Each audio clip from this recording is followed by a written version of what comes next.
When it comes to duct cleaning scams, there's a lot of them. There are a lot of companies out there who really don't care about the client's needs but so much their own. Social media is a hotbed for scams going on all over the place, and they're deals that are just too good to be true. They have a tendency to say things such as the first 5 commenters will be receiving a special because we'll be in the area. You see a whole house duct cleaning for $200, for $199.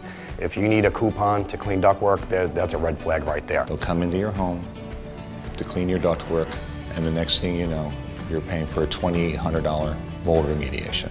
If you ever have a concern about who you should really be hiring, you should be going to NADCA.com in the member directory search box and plug in your zip code, and you should see a list of qualified people that you could choose to come out and give you an estimate on cleaning your ductwork.